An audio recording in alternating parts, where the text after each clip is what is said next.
tarde a todos, como estão? Pessoal, Douglas entrando, vamos lá. Bruno, Clara, Tatiane. Boa Douglas, tarde. tudo bem? Boa tarde. Vou tirar o óculos. Dá uns reflexos, né? Às vezes eu paro e tiro também. Isso aí. Nossos colegas estão entrando, vamos aguardar um pouquinho? Sim, bem tranquilo. E daí, como é que tá estão bom? as coisas? Tá show de bola, tô ouvindo bem. Tu ouve bem aí também? 100%. Perfeito. E daí, trabalhando muito de quarentena? Tá desafiador ficar em casa. Verdade, né? Com a gurizada. Não, agora eu disse ali pra mim, ó, não começa a enlouquecer ali, né? Aqui eu botei um na jaula e o outro está fazendo o tema. Ah, tá bem. Ó, a Andressa entrou, minha mãe, oi mãe. A minha mãe é muito importante, né? Ela Oi, Ana, tá tudo trabalhando bom? direito. Assisti tua live, Flávio, foi sensacional. A Ana, querida, olha só, prestigiando a gente também. Nossa, foi show, tivemos bastante repercussão depois, assim, foi bem bacana. Quem não pôde estar ao vivo assistiu, foi bem legal. E hoje promete também, que o pessoal estava me perguntando como entrar, como fazer. São temas, são coisas, eu acho que bastante interessante a gente estar fazendo nesse momento que a gente pode parar, né? Porque a gente não para. Então, eu tive a ideia porque a gente, além de trocar conhecimento, troca ideias, conversa entre nós colegas, né? E a minha proposta é todo dia estar trazendo uma live diferente, com colegas diferentes, repetir colegas, porque nós temos muito tema, e de coisas que não são abordadas dentro da físio do trabalho, né? Isso aí. Bom, vou iniciar então. Douglas, seguinte. Então, nós estamos, pessoal, com o Dr. Douglas Garcia, fisioterapeuta do trabalho, ergonomista. Ó, a Débora Dengo tá ficando pesada, hein, André? Débora Dengo, Thiago, Ana. Acho que eu vou sair. Então foi bom estar com vocês. Tchau. Brincadeira. Então, assim, a gente tá com o Douglas aqui. Douglas é fisioterapeuta, nosso colega, bastante atuante na parte de perícias, né? Douglas, inicie então se apresentando para a gente e a gente dá prosseguimento. Conforme os assuntos, pessoal, perguntas que vocês tiverem, por gentileza, nos passem. Eu vou perguntando para o Douglas e vou pedir para vocês aí, apertem o coraçãozinho para a gente disparar a nossa live para cada vez colegas nossos irem entrando. Fiquem nos ajudando a chamar o nosso pessoal. Beleza. Obrigada. Vamos lá. Valeu. Então, para quem não me conhece, eu sou o Douglas Garcia. Eu sou fisioterapeuta do trabalho, especialista, Brafit Cofito. Antes dessa formação, a minha primeira formação é na área de fisioterapia forense. Eu sou da primeira turma de fisioterapia forense da Associação Brasileira e do Brasil. E aí, pela pós-graduação, a gente tem título de perito sênior pela Associação Brasileira de Fisioterapia Forense. Na área de perícias, eu também sou sócio-diretor e fundador da Associação Brasileira de Perícias Fisioterapêuticas e atuo como perito judicial no Tribunal Regional da 4ª Região, especificamente em Caxias do Sul e Bento, região ali de Bento, Garibaldi, Carlos Barbosa. Comecei depois da Karine. A Karine abriu as portas e aí a gente abriu a trilha com o facão e a gente veio atrás. Ainda atuo, né, como perito judicial e a minha história na perícia, eu acho que ela começou bem antes disso. Eu acho que a minha história na perícia começou ainda quando acadêmico. Eu passei por uma situação bem peculiar quando eu estava no estágio final hospitalar no Hospital Conceição de Porto Alegre. Eu sou formado pela UBRA de Canoas. Aí o que aconteceu? Nós tínhamos o costume de chegar para atuar e o professor nos dava uma lista de pacientes. Um paciente de UTI e o resto do andar. E todos os colegas pegavam o seu paciente de UTI e corriam para atendê-lo na UTI do hospital.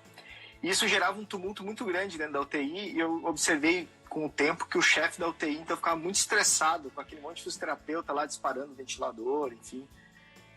O tumulto do atendimento mesmo, muita gente lá naquele momento. Então eu por estratégia, eu acabava deixando esse paciente por último. Então eu ia primeiro atender os do andar e deixava o da UTI por último. Em uma determinada ocasião que eu cheguei para atender, Eu recebi o meu paciente, observei que ele se encontrava no leito, auscultei, fiz o exame físico dele, vi que os parâmetros de saúde dele estavam adequados, enfim, que ele poderia ser submetido à intervenção fisioterapêutica e comecei a atendê-lo. E aí eu vi que tinha um pessoal da residência da UTI discutindo um raio-x. E aí um dos residentes virou para trás e chamou. Escuta aqui, fisioterapeuta aí do leito 6, vem cá que nós vamos discutir o raio-x. Tá bom. Aí eu cheguei perto do raio-x, aí o residente apontou o dedo e disse, escuta aqui, olha só o tamanho do pneumotórax que o paciente tem e tu estava fazendo fisioterapia. Cara, fui no céu ao inferno, gelei, fiquei rosa, verde, azul, cinza, todas as cores. E disse, cara, mas caramba, poxa, eu avaliei o paciente e estava tão bem. Como é que aconteceu isso? Daí eu respirei fundo, olhei melhor aquele raio-x, virei pro residente e falei, cara, não concordo contigo. Nossa, o cara ficou furioso. E aí ele me disse uma frase assim, como assim que tu não concorda comigo? Tu sabia que para tu nascer e para tu morrer, tu precisa de uma assinatura minha? Cara, aquilo foi uma paulada tão grande na minha cabeça. E realmente eu comecei a pensar assim, poxa, realmente, né, o médico, se ele não assinar, tu não nasce. E se ele não assinar, tu não morre. E aí, daquele dia em diante, eu comecei a buscar, dentro da nossa área, dentro da fisioterapia, onde a nossa assinatura tem peso. Onde que a gente assina alguma coisa e faz toda a diferença na vida de alguém. E eu acho que a perícia fisioterapêutica, ela tem esse dom. Quando você assina um laudo e entrega ele para o juiz tem condições de tomar uma decisão correta ou mais acertada e mudar a vida de alguém, de fazer a justiça propriamente dita.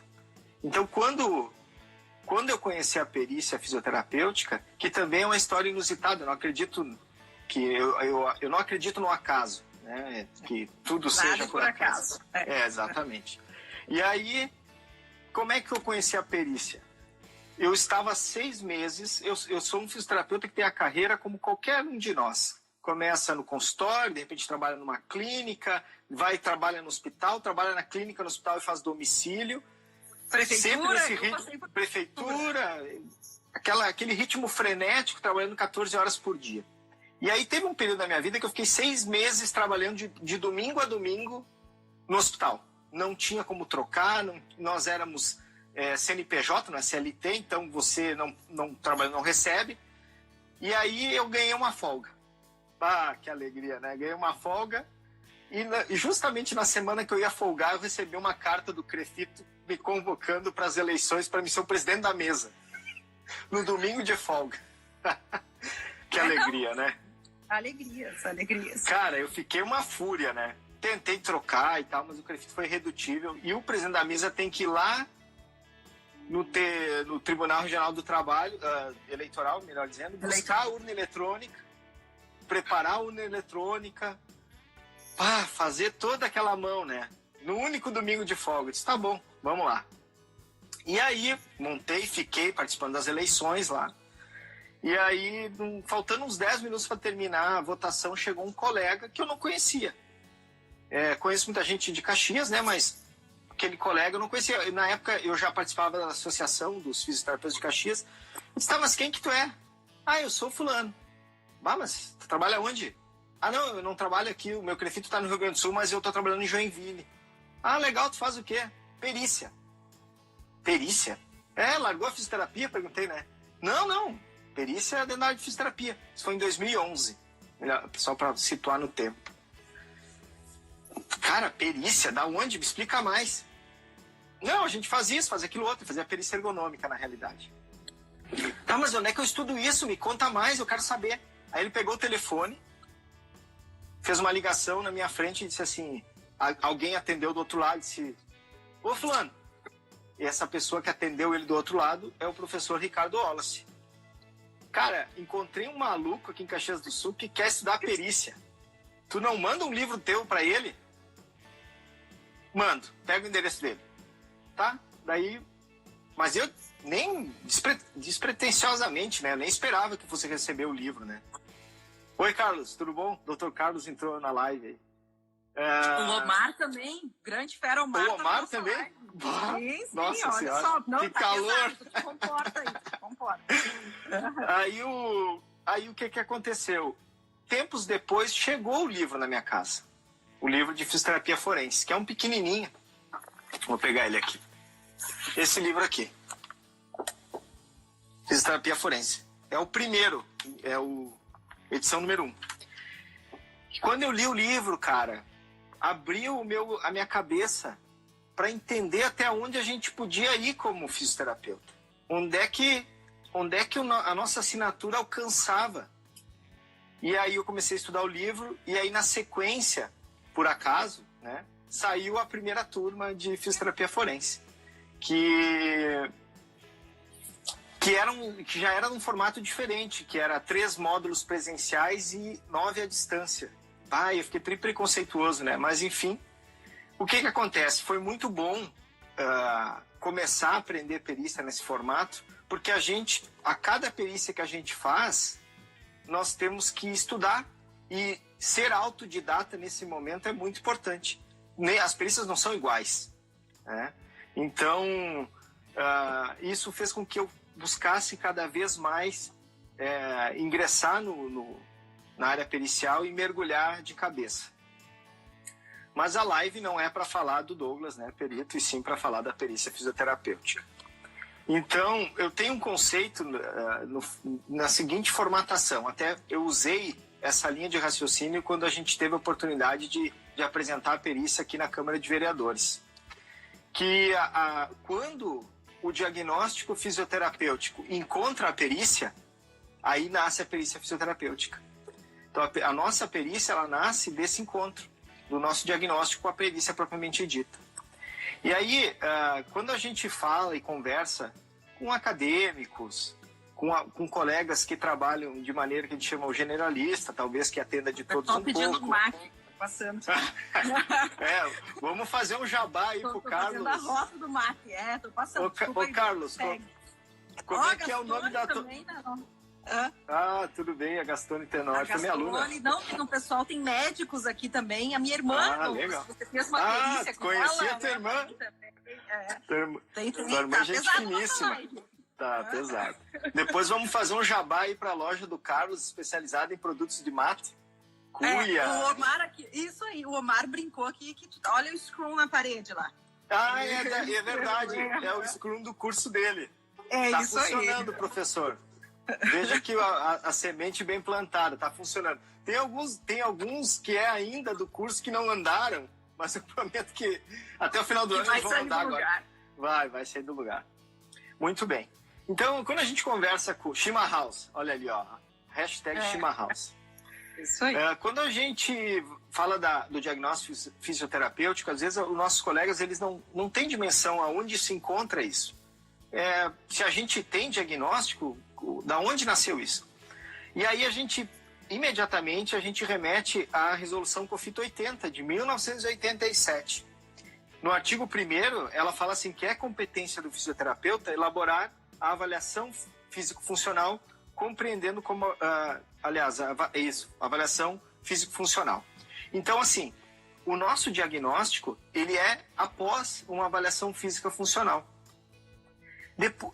Aqui está a nossa definição de diagnóstico fisioterapêutico. Depois, vai se passar uma sequência de resoluções aí. Nós temos a 259, que fala do fisioterapeuta que atua com saúde do trabalhador e que é o generalista, né, o fisioterapeuta generalista. Depois nós temos a 465, que é a do fisioterapeuta especialista em fisioterapia do trabalho. Lá tem um rol de atividades que a gente pode fazer. E depois, então, a gente tem na 466, que versa, então, sobre a perícia fisioterapêutica e a atuação do perito e do assistente técnico. Então, a perícia fisioterapêutica, ela tem que estar andando, ou apoiada, melhor dizendo, sobre essas duas resoluções, a COFIT 80 e a 466. Porque é o encontro, né, entre o diagnóstico e a perícia, e aí para que nasça, então, a perícia fisioterapêutica. E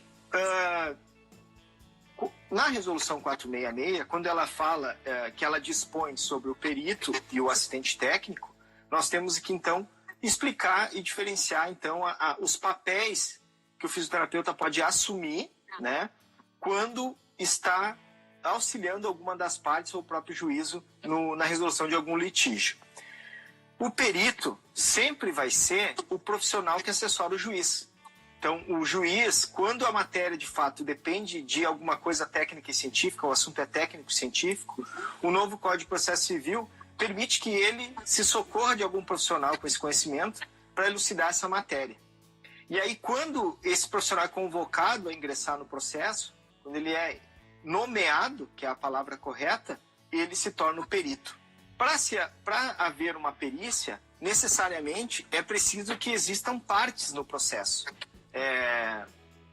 Um autor e um réu, ou como o nosso objetivo é falar de perícia fisioterapêutica no geral, se for na perícia, se for um processo na justiça comum previdenciária, nós vamos ter autor e réu. Se for a justiça trabalhista, que é onde nós estamos mais inseridos e há muito mais tempo trabalhando, nós vamos falar em reclamante e reclamado. Então, o fisioterapeuta que vai assistir uma das partes, ou seja, vai auxiliar uma das partes, ele vai assumir o papel de assistente técnico. E o assistente técnico, então, ele vai assistir as suas partes e, ao final, quando ele terminar a sua perícia, né, porque ele também faz perícia, ele vai emitir um parecer técnico. Enquanto o perito oficial do juízo, ele vai emitir um laudo. Ainda dentro dos papéis que o fisioterapeuta pode assumir nesse formato, nós podemos assumir o papel do jurisconsultor, que é o que está em alta hoje. Muitas vezes, pelo custo, o advogado ou quem está nos contratando, ele não quer que a gente faça o parecer total, não quer que faça a assistência técnica no total, que é fazer a leitura processual, apontar as inconsistências, formular os quesitos, ir até a perícia, fazer as avaliações nas diligências, receber o laudo, fazer impugnação, fazer os quesitos complementares. Deu uma travadinha. Deu uma... No entendimento da parte, pode custar muito caro. Então, o que a gente pode fazer? A gente pode fazer uma jurisconsultoria. A gente pode receber o processo, fazer a leitura processual, tecnicamente embasar uma contestação ou uma inicial e entregar. Olha, e apontar os pontos fortes e fracos da ação. Olha, essa atuação tem pontos fortes que são esses, tem pontos fracos que são esses. No nossa experiência, a chance de insucesso é grande, ou a chance de sucesso também é grande. Então, nós podemos, melhor dizendo, assumir esses papéis. A resolução 466, ela não fala do fisioterapeuta jurisconsultor, mas ele fala da perícia e do perito e do assistente técnico. O Omar aqui faz uma colocação, Douglas, que ele sempre trabalha assim. Ele atua sempre como assistência técnico e perícia ergonômica em conjunto com os advogados, a empresa. Ele colocou em conjunto, mas eu deduzo, né, que é com advogados, a empresa ou com o reclamante, né? Dependendo se tu é assistente técnico da parte reclamada ou do reclamante, né? Exatamente. Eu falo a minha irmã, mas é que a minha irmã é perita médica psiquiatra, ela coloca aqui, o laudo do fisioterapeuta é imprescindível para os médicos do trabalho, que não têm expertise ergonômica, porque ela é médica do trabalho também. Então, tu vê, tá vindo de médico, isso é muito bom pra gente, né? Ter essa colocação, acho que foi bem pesada na live, né? Que o laudo, um médico dizendo que o laudo do fisioterapeuta é imprescindível para os médicos do trabalho, que não têm expertise em ergonomia. Exatamente. Olha, bacana. Ainda desmembrando a nossa resolução 466, para nós falarmos da perícia fisioterapêutica, nós temos então as áreas de atuação dentro da perícia fisioterapêutica e dentro da resolução.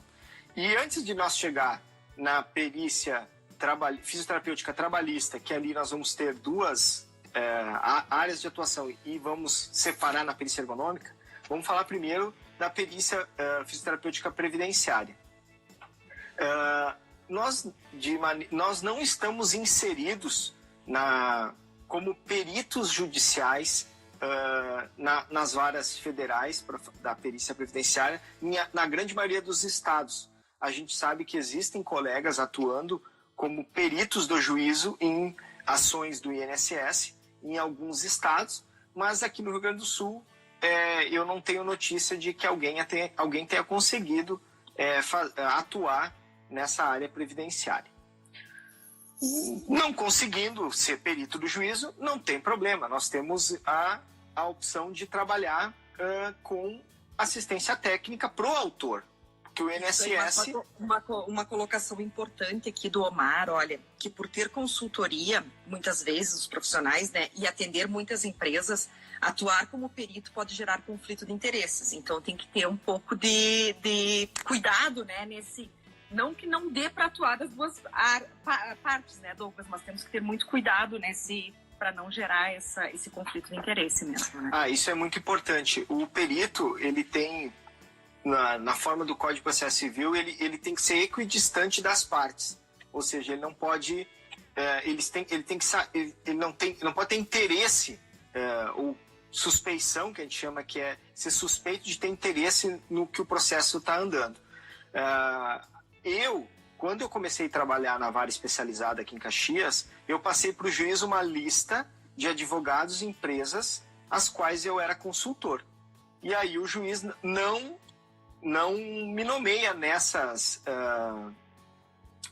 perícias, nas perícias onde essas partes estejam envolvidas. E também é dever do perito, em recebendo uma designação, uma nomeação num cliente que ele da consultoria, ele não pode atuar. Eu oriento também que você não atue se tiver parente seu trabalhando, um sobrinho, sei lá, na empresa. Porque já aconteceu aqui, a gente teve que socorrer uma colega no Rio Grande do Sul que se perdeu um pouco nessa questão e ela fez uma perícia na empresa, no setor que o marido trabalhava, num colega do marido. E aí ela, claro, obviamente a empresa levantou a suspeição dela e ela foi destituída, porque não pode. Então, bem importante a colocação do professor Omar. Realmente o perito tem que ser equidistante das partes. Uma colocação aqui em cima que você estava falando, da previdenciária, uma colega, a Tatiane, coloca aqui, que aqui no estado dela, ela não colocou qual é o estado, vejo que alguns físios atuam com vistoria na área previdenciária e não no exame físico. Tati, me diz qual é o teu estado para a gente ter uma ideia, por gentileza. Existe um corpo de fisioterapeutas atuando dentro da Previdência, terapeutas ocupacionais que fazem vistorias para verificar as condições de trabalho e dizer se a pessoa pode ou não voltar lá, enfim, trabalhar naquele lugar. Mas aqui é São Paulo. A Tati é minha aluna também. Obrigado pelo prestígio. O que acontece? Ao nível administrativo acontece muita coisa. É importante também que a gente separe as regras e o entendimento sobre as questões dos processos administrativos e judiciais. O administrativo é sempre... As regras que vai reger os processos são individuais e do próprio CNPJ, da própria empresa, da própria autarquia. Por exemplo, o INSS ele tem uma rotina própria. O processo administrativo ele tem um rito próprio que é só dele,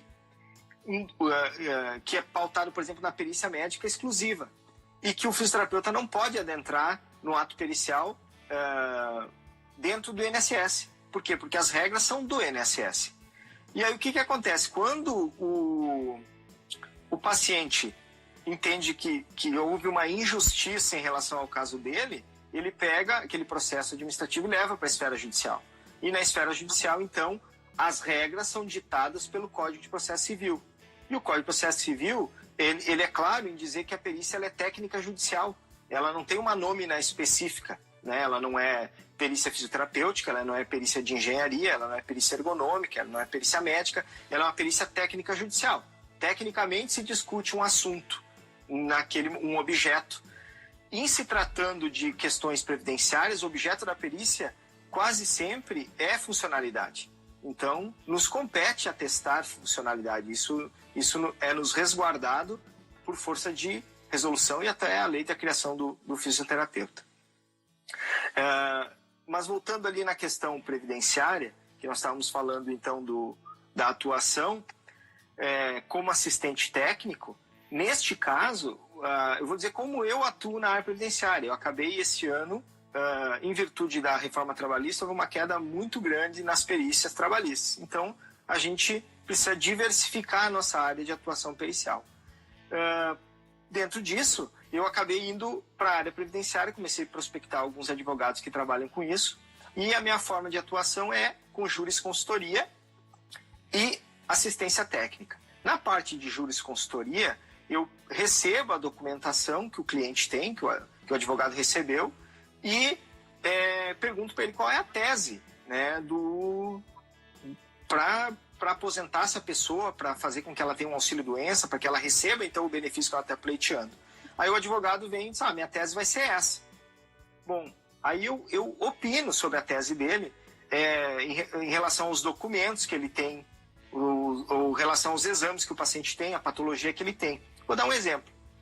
Essa semana passada nós estávamos ali, o paciente veio do escritório de advocacia,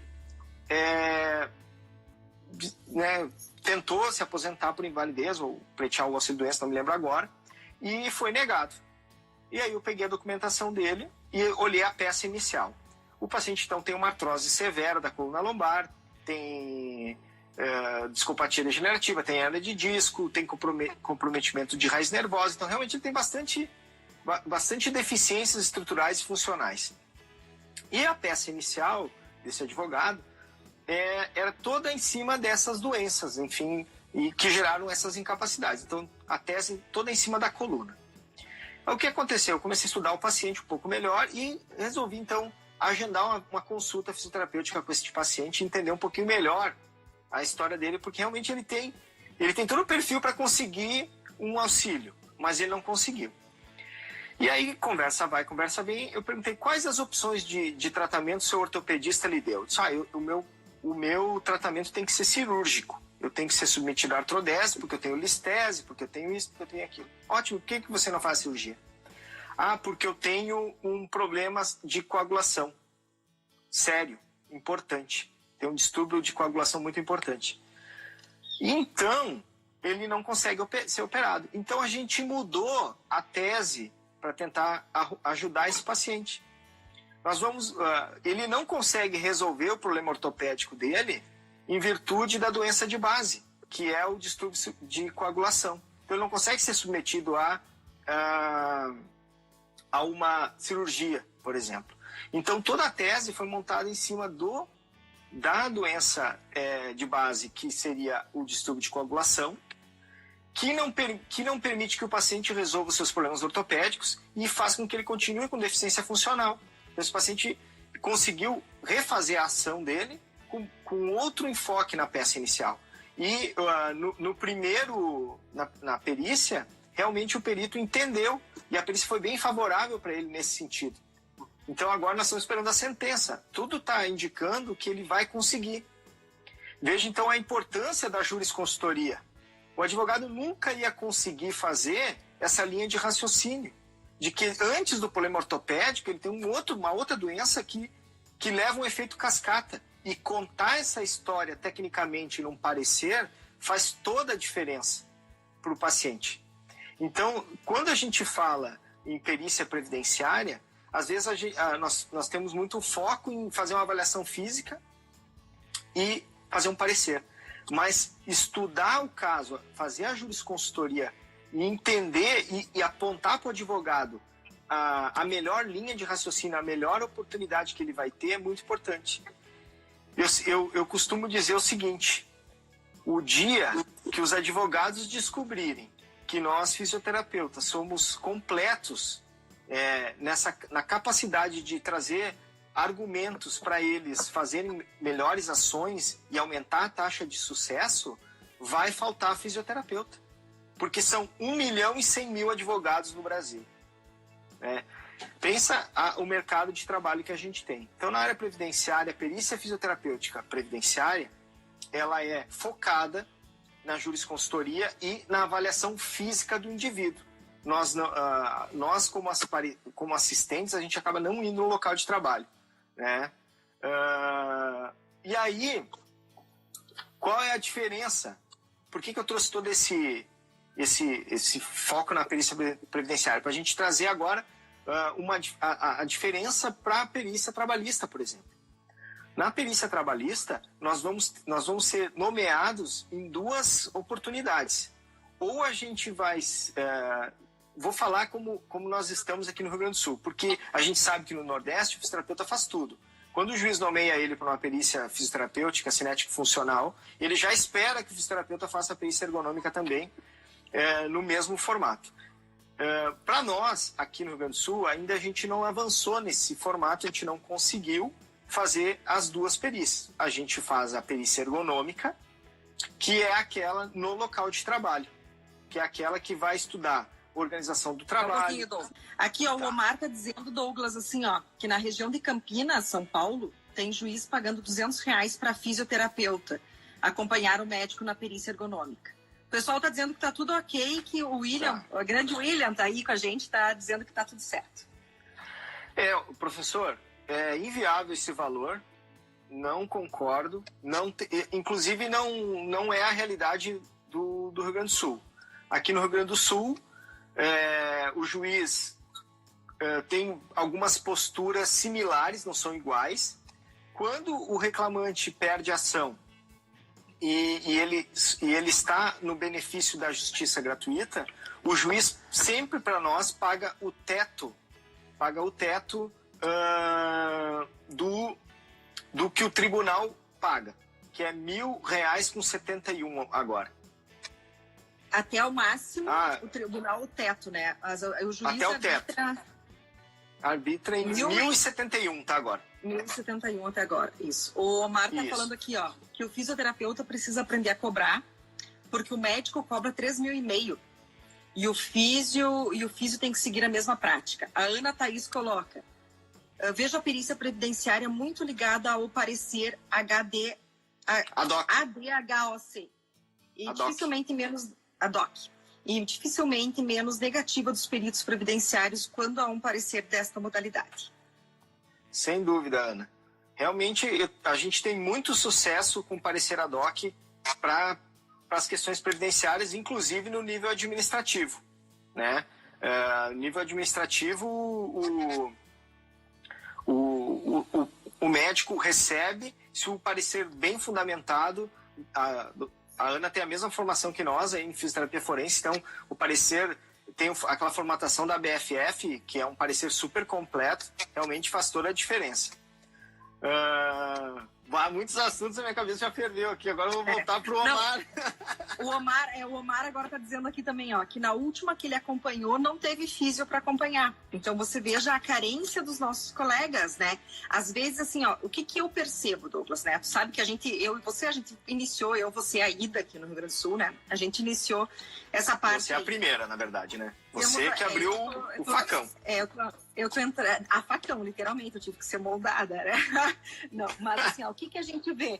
A gente vê os colegas, eles estão entrando, alguns, falando de alguns, né? Não sei a nível de Brasil, pessoal, mas eles estão entrando sem ter o devido conhecimento, né? Porque a gente entrou nessa área, Douglas entrou, mas assim, ninguém viu aquela parte lá atrás, que era até as 4 horas da manhã estudando, fazendo laudo e corrigindo e levando, e corrigindo e levando, até pegar a prática e saber onde se encontrar nas coisas. E o pessoal entrou e começa a disparar laudo e começa a disparar pareceres absurdos, assim, uns negócios que não tem. E aí o que acontece? Aí cai fora, né? E aí o físio vai entrando naquele processo seletivo. Isso que eu percebo, eu acho que de repente acontece isso também, né? Em cima daquilo que o Omar colocou, que não tem físio para acompanhar, né? Porque se é para pegar físio para fazer qualquer coisa, é melhor deixar os advogados tentarem resolver, né? Exatamente. Eu acho que também acontece isso, é complicado, né? Um pouco essa história. Ó, eu vejo assim, a remuneração da perícia, a exemplo deste que eu falei que o tribunal paga o teto, Isso é quando o reclamante perde e é sob o benefício da justiça gratuita. Quando a reclamada é sucumbente no processo e fica evidente que ela tem culpa, o juiz, às vezes, paga até... Eu tive a perícia mais cara que eu recebi foi R$ 3.250. Então, um valor super alto, porque foi trabalhosa, tinha 10 tarefas lá. O juiz sabe, ele dá carne de pescoço e também dá filé mignon. E o tribunal aqui do TRT, ele sabe que a perícia ergonômica, aqui estamos falando de perícia ergonômica, ela é trabalhosa. Porque teve um juiz substituto que pagou numa perícia para mim R$300. E eu fiz um recurso ordinário dentro do processo, solicitando que o valor fosse arbitrado no teto do tribunal, que era o 1.031 na época. E argumentei dizendo que estava muito abaixo... Oi, Adma, tudo bom? Estava muito abaixo do que normalmente se paga e que se eu aceitasse aquele valor, eu ia incorrer infração ética. Inclusive, aí eu coloquei o nosso referencial, fiz um cálculo com base nas horas de trabalho para confeccionar o laudo e pedi que fosse pago o teto. Os desembargadores votaram por unanimidade e aumentaram. Cancelaram o valor anterior de R$300 e poucos, o despacho, e arrumaram o valor para 1.031. Então, assim, realmente esse valor, professor Mário, de R$200 é surreal. Não paga nem a gasolina. A Ana Thaís até colocou, né, que fica abaixo dos nossos honorários, né, de fisioterapeutas, lá da nossa planilha lá, né, fica Sim, abaixo. do nosso referencial. Do nosso referencial, Exatamente. Obrigada. E uma situação que eu vejo, Douglas, assim, ó, o Thiago Marquesi coloca aqui, que o problema também é que muitos colegas não sabem, às vezes, nem redigir um mero parecer, quanto mais um laudo pericial. E aí é que começa aquele processo e começam os nossos problemas. Eu tive um exemplo que fazem uns 20 dias, bem interessante, numa empresa que eu presto consultoria e, consequentemente, teve uma perícia ergonômica o ano passado e eu fui assistente técnica da empresa. Ok. E aí, quando aconteceu aquela situação daquela perícia, eu falei para a empresa... quem me conhece, mais ou menos a minha conduta, tem uma ideia, né? Eu sou empresa, não, vocês podem tocar que nós vamos até o fim. Vamos até o fim, que eu vou brigar até o fim, porque isso é incabível, né? Muito bem. E fomos até o fim. Há 20 dias atrás saiu a sentença. A reclamante perdeu em todas as sucumbências e instâncias e teve que pagar R$800 pelos custos processuais. Ou seja, a empresa ganhou a perícia, porque nós estávamos com tudo documentado, tudo bonitinho, assim. Por isso que é uma situação que eu vejo nas empresas, que é um trabalho que eu faço bem forte quando eu estou na assistência técnica das empresas. O que é verdade, a gente tem que provar como é verdade, porque nem todo empresário é bandido e nem todo empregado é bandido também. Tem os dois lados sempre. A gente, como perito, tu sabe, tem situações de perícias que a gente pensa, poxa, pra que isso, né? Várias vezes. Isso assim, ó, cara, não dá, né? Como tem situações que a gente entra no local e olha, pô, não precisava nem eu vir aqui para ver né, que é escabroso a situação. Então, assim, eu acho que os nossos colegas, eles precisam acreditar que a gente precisa ter mais preparo, sim. Mas, assim, isso eu falo sempre. Né, é muito estudo, é muita troca, né, Douglas? É muita troca, é muito estudo. Quando as pessoas me perguntam, eu sempre procuro ajudar, como eu sempre procurei. Você, então, nem se fala, né? Mas eu acho, assim, que é importante na questão tanto da perícia ergonômica quanto da perícia fisioterapêutica. A fisioterapêutica, isso eu tô falando eu, que considero que eu tenho um pouco de experiência nisso. A fisioterapêutica, ela é bem mais complexa que a ergonômica. Mas a ergonômica não deixa de ser, tem que estudar e tem que saber o que está fazendo. Não é simplesmente chegar lá e começar a tirar foto e puxar a trena, que nem eu digo. Não é assim que funciona, né? O que eu vejo é o seguinte, ó. É preciso entender... Ó, Dani Bassaldi, que honra. Nossa, tá ali, ó. Especialista em Lean. Credo, hein? Vou fazer teu curso. Deixa passar toda essa pandemia aí. Vou fazer esse teu curso aí. Com a Dani. Opa, imperdível. Show, imperdível. Né? Então, assim, o que eu vejo é o seguinte. Primeira coisa, é que as pessoas não podem tratar a perícia fisioterapêutica como bico, né? Eu trabalho de segunda a sexta de manhã no consultório, fazendo atendimentos variados, e na sexta de tarde eu faço umas perícias para complementar a renda. Não, cara. Perícia tem um saber próprio. A perícia tem saber próprio. Tu pode ser o cara mais graduado em ortopedia do planeta, mas se eu te pedir para te fazer uma perícia ortopédica, tu não vai conseguir fazer, porque ela tem saber próprio, né? Então, a gente tem que ter essa consciência de que existe a necessidade de se ter um preparo. Por exemplo, quantas vezes eu, como perito, pego aqui os processos, eu sou privilegiado, consigo ler tudo, ver tudo que cai. Pego o colega que eu sei que não tem formação nenhuma, né? E aí eu olho dentro do processo um documento escrito à mão, escrito no topo, assim, laudo fisioterapêutico. O cara juntou dentro do processo um documento natimorto. Por quê? Porque laudo só emite o perito do juízo, né? Ou então a gente vê o cara juntar um atestado como se fosse um parecer e ele não sabe a diferença, que o atestado é um documento que só pode ser emitido por quem avalia, prescreve e assiste aquele paciente. Então tem muito problema. A perícia ela é formal, ela existe uma formalidade que a gente não ganha na faculdade. E aí é preciso ter muito preparo, precisa estudar sim, não é bico, né? Aqui, ó, o Omar diz assim aqui, ó. Como assistente técnico, existe pressão das empresas por um resultado favorável. Quando pego um caso, já jogo a real, do que é ou não é possível fazer. Olha, Omar, eu trabalho na mesma linha, tanto que aqui me chamam de faca na bota por causa disso, tá? Mas é essa aí. E o Bruno Fracasso, nosso colega, diz: quando na perícia ergonômica nos destacamos pelo conhecimento de biomecânica, fisiologia e todas as outras matérias, né? Então, exatamente. Assim, a gente tem vários conhecimentos. Naquele congresso que a gente fez da Abrapef, lembra, Douglas? Né, aqui no Rio Grande do Sul, do seminário, a gente ficou, nós, impressionados com a questão que o fisioterapeuta pode trabalhar em questões de pele, dermato, né? Auxiliando em... Tu podia dar uma pincelada nisso aí, porque Sim. O pessoal não... Né, é muito interessante as áreas que a gente pode estar dentro, né? E as pessoas não fazem ideia. Dentro da perícia fisioterapêutica, tem muita coisa para falar, mas vamos falar da perícia fisioterapêutica criminal, que são os crimes de relação de consumo e os danos corporais oriundos de mau procedimento estético. Que nós estávamos lá, a professora Cláudia nos mostrou coisas horríveis, né? Então, o que acontece? O indivíduo vai processar o profissional, ele pode processar a nível civil e criminal, e para isso ele vai precisar, então, um parecer dizendo o tamanho do estrago na pele e o quanto de perda funcional aquela pele teve. Ainda, falando da parte criminal, a gente pode prestar jurisconsultoria com crimes de relação de consumo. Por exemplo, o cara está vendendo aí na internet aquele super pacote para emagrecer 20 quilos em 10 sessões de Ultra Megatron. E aí a pessoa faz um contrato, ou às vezes não faz, terminou as 10 sessões, não emagreceu nada. E aí, processa o cara.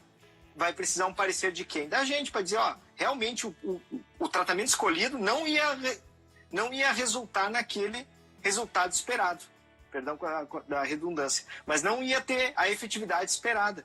E aí você vai precisar da perícia fisioterapêutica nesse formato. Na área criminal, a gente tem...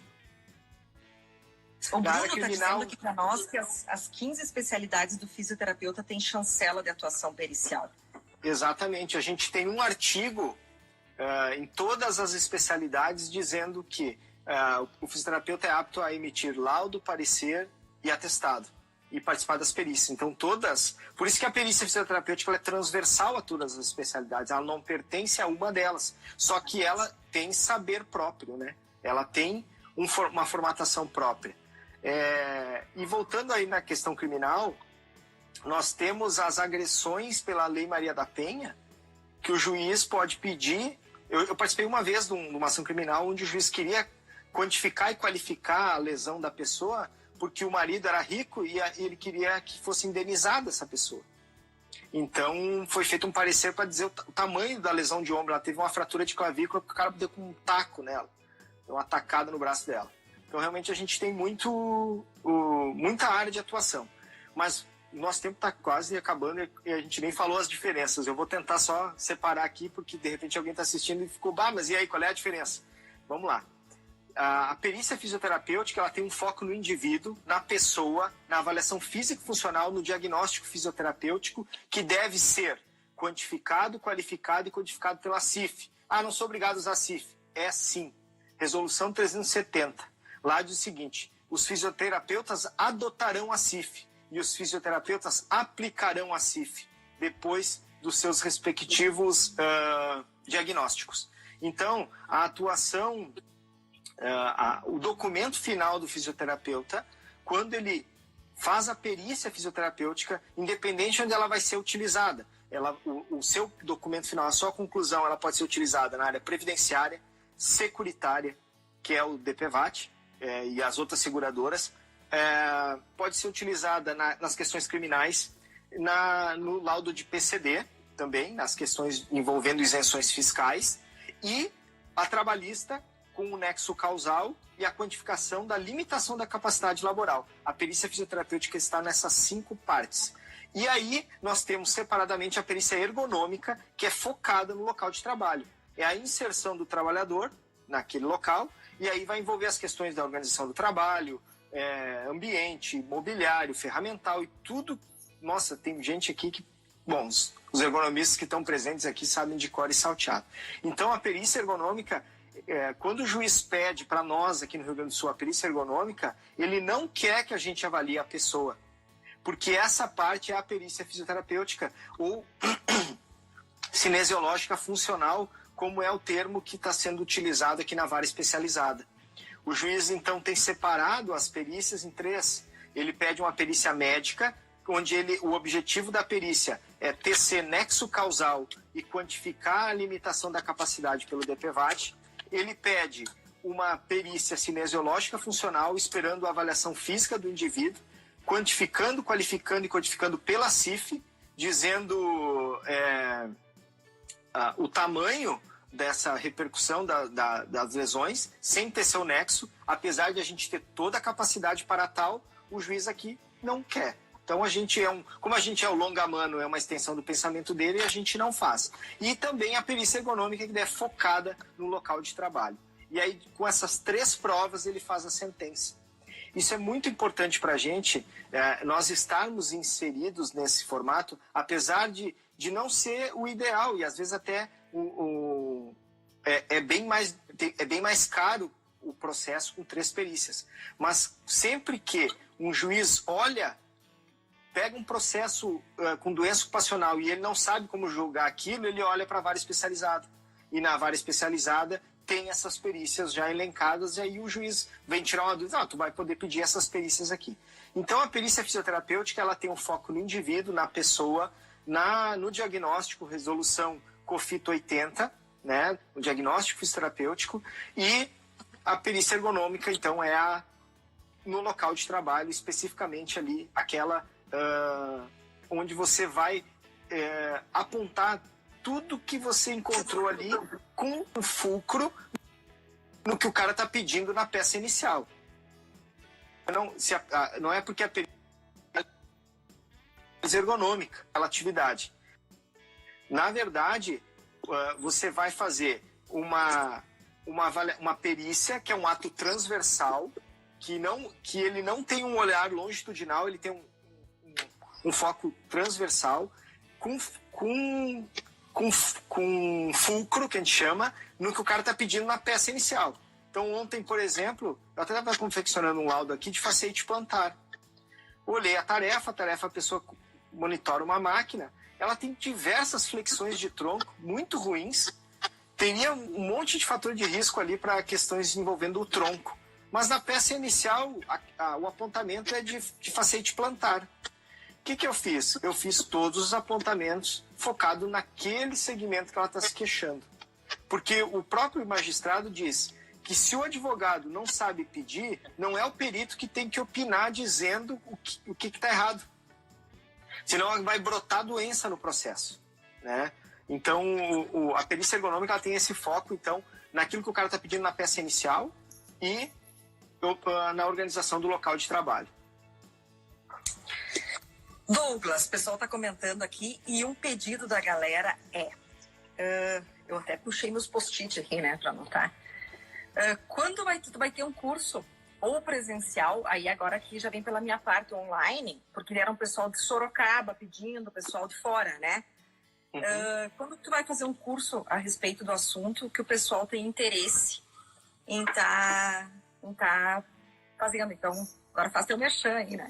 Pelas partes. Então, nós temos uma empresa, eu tenho uma empresa junto com o meu sócio, que é o Bruno Fracasso, Dr. Bruno, que chama Inicial Perícia, e a gente tem um curso de perícia fisioterapêutica, que a gente chama de fisioterapia, curso de fisioterapia forense de extensão. Por que ele não é de perícia fisioterapêutica? Porque dentro da fisioterapia forense, a perícia é uma partezinha, é uma parte da fisioterapia forense. Nós temos a jurisconsultoria, a arbitragem, os pareceres, são outras áreas. Então, como o curso abrange tudo isso, a gente tem um curso de fisioterapia forense. E temos também um curso de perícia ergonômica, onde a gente, então, apresenta toda a nossa expertise. O curso a gente ministra com 2 professores, eu com a experiência do perito do juízo e o Bruno com a experiência do assistente técnico. Porque quando você for para a prática, você vai ver que é muito diferente. Bom, a Karine, nem falar, quanta experiência, né? A diferença de ser perito do juízo e do assistente técnico.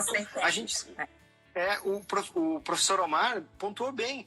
É muito complicado ser o assistente técnico. Tu tem que meio que suprimir os defeitos da empresa e enaltecer as qualidades, né? Porque ninguém vai te contratar se tu vai lá macetar a empresa. Então você tem que ser claro, explicar para ela que ela está com problema, que ela precisa melhorar. Eu, muitas vezes, digo para a empresa, gente, faça um acordo. Vocês não estão preparados para receber a perícia ergonômica aqui. Ainda mais na vara especializada. Vai vir alguém com muito know-how para fazer. Vai vir a Ida para fazer, vai vir a Karine, vai vir o Thiago Neuer, vai vir a Juliana Zatter, vai vir pessoas que têm um currículo gigante. Tu não está preparado. Vai apontar um monte de problema.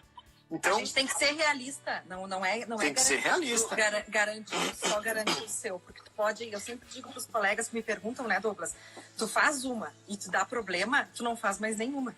Então é melhor tu ser honesto no primeiro momento do que tu tentar ganhar uma miséria, vamos dizer assim, termo, né, do que depois tu não conseguir mais.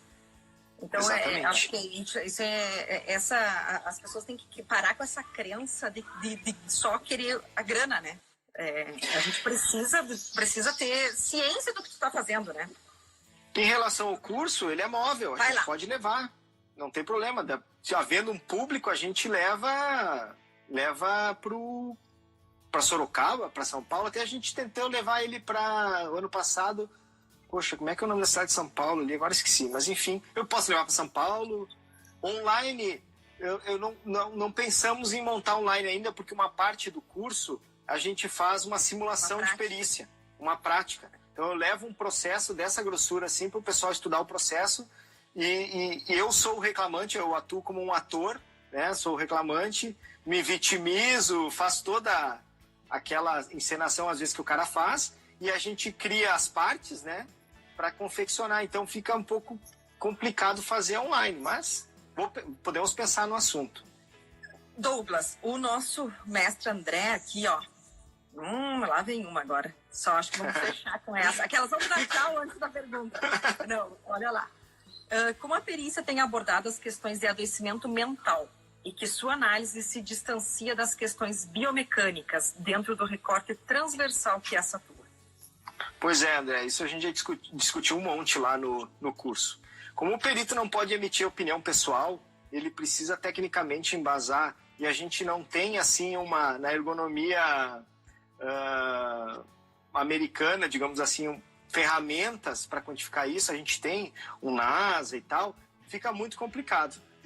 Nenhum tipo de avaliação foi pensado na perícia. Por quê? Porque a perícia, a pessoa tem interesse direto no resultado do teu trabalho. Então, a chance dela mentir e simular é gigante. Então, por isso que o fisioterapeuta se destaca, porque ele avalia muito a biomecânica é difícil para simular, ele pode até mentir ali, mas na hora que tu tá olhando, ele não vai ter como simular. Agora, as questões mentais é muito complicada.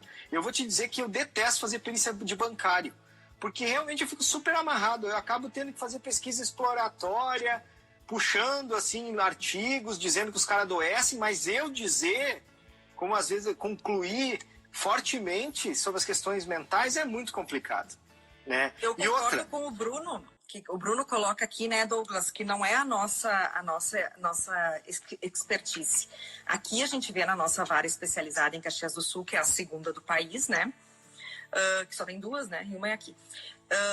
O que a gente vê? Aqui são os médicos psiquiatras, médicos do trabalho e psiquiatras. Aqui agora a gente está com um que é psiquiatra forense, que atua diretamente nessa área, né?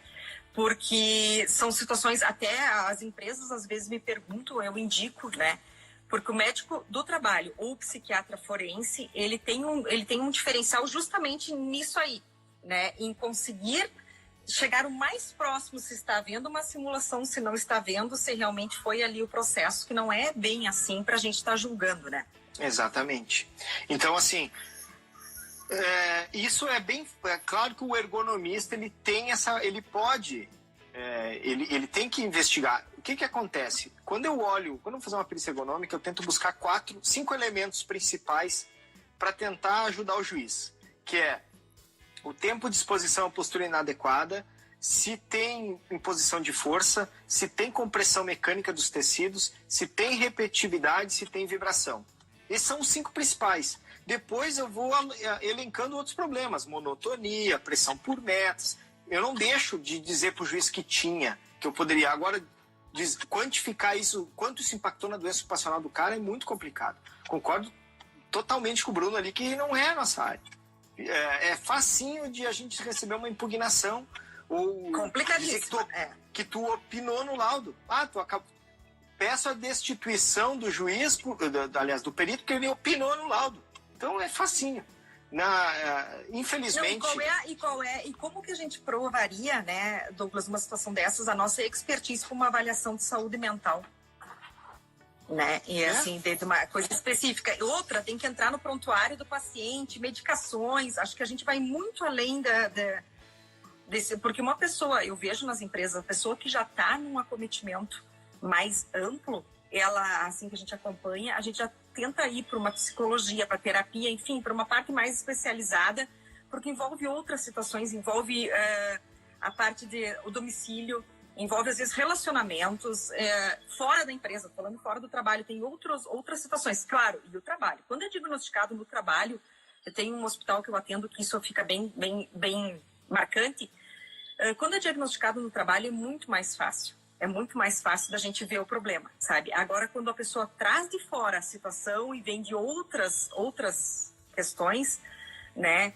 É bem mais grave. E tivemos agora, essa semana retrasada, uma situação bem peculiar, que teve questão de perda de vida do cidadão que estava pouco tempo na empresa, ninguém sabia, sabe? E, tipo assim, a coisa é muito mais a fundo, né? Do que... Com certeza. Eu acho uma coisa bem complexa. Antes que eu me esqueça, Karine, quando terminar a live, tenta salvar ela para mim. Eu consigo salvar ela fica no Stories, salva 24 horas. Eu não consigo botar nos destaques, porque tem que ter lá não sei quantos mil seguidores. Não, mas eu acho que eu digo baixar, fazer download. Acho que dá para fazer download depois. Vou tentar. Vamos tentar. E assim, ó, aqui, ó, o pessoal colocando aqui nos comentários, Douglas, que os próprios psicólogos e psiquiatras têm dificuldade em fechar diagnóstico muitas vezes. Quem dirá nós, fisioterapeutas, né? Cara. A Ana Thaís aqui, a colega Ana aqui colocou uma ideia, vou ver com a minha irmã, vou ver com o meu cunhado que está fazendo psiquiatria forense, que também é psiquiatra, da gente fazer uma live voltada para esse sentido, assim. Vou dar uma conversada com eles para uma live voltada para psiquiatria forense, né? Ver o que eles acham, se eles têm algum colega para me indicar para a gente estar conversando.